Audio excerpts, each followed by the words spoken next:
Hello, and welcome to the second episode of Why UN. In this video, we will talk about the various functions and the sectors of UN. Earlier in the series, we learned the history, importance, and conspiracies revolving around the UN.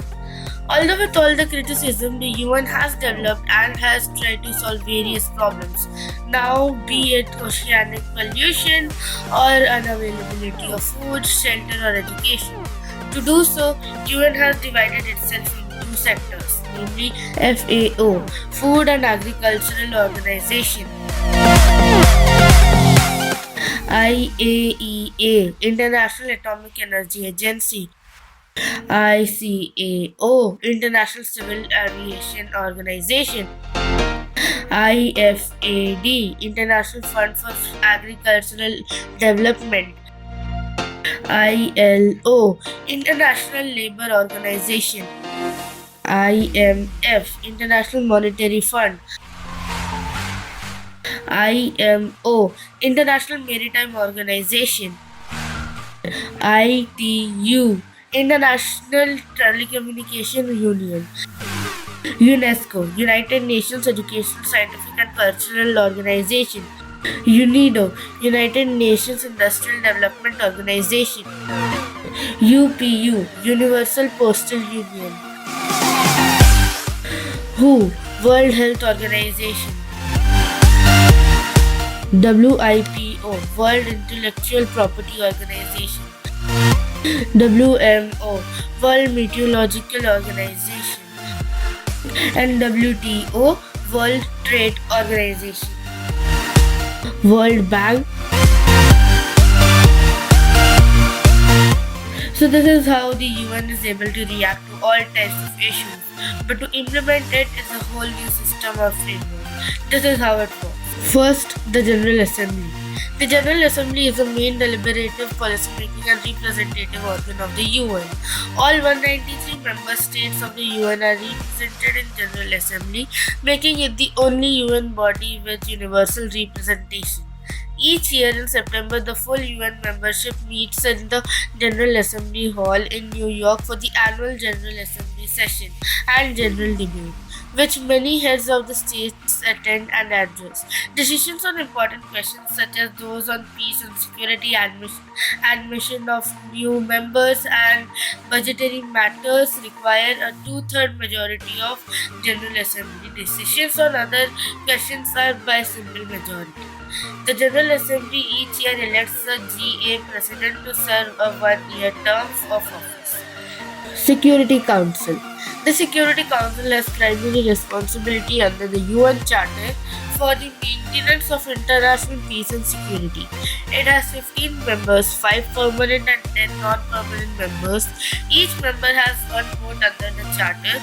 All member states are obliged to comply with Council decisions. The Security Council takes the lead in determining the existence of a threat to the peace or act of aggression.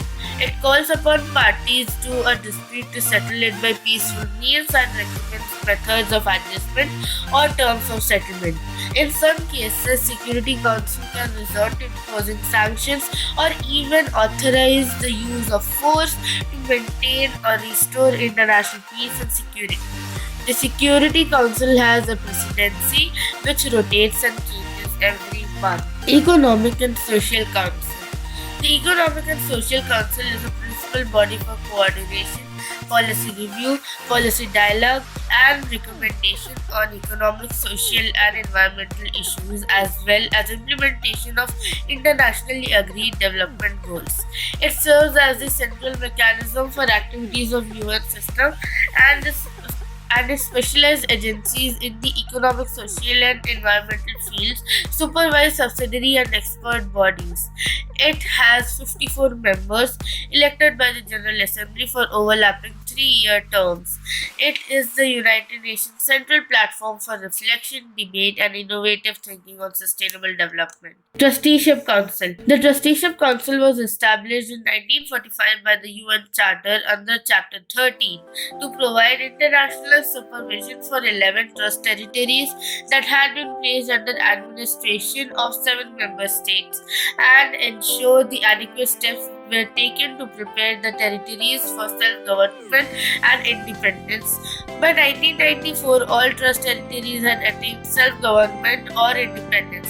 The Trusteeship Council suspended operation on 1st November 1994. By a resolution adopted on 25th May 1994, the Council amended its rules of procedure to drop the obligation to meet annually and agreed to meet as occasion required, by its decision or the decision of its president or at the request of a majority of its members or the General Assembly or the Security Council. International Court of Justice. The International Court of Justice is the principal judicial organ of United Nations. Its seat is at the Peace Palace in Hague, Netherlands. It is the only one of the six principal organs of United Nations not located in New York, United States of America. The court's role is to settle in accordance with international law legal disputes submitted to it by states and to give necessary opinions on legal questions referred to it by authorized United Nations organs and specialized agencies. The International Court of Justice functions in accordance with its statute. Secretariat. The Secretariat comprises with the Secretary General and tens of thousands of international UN staff members who carry out day-to-day work on UN as mandated by the General Assembly and the organization's other principal bodies.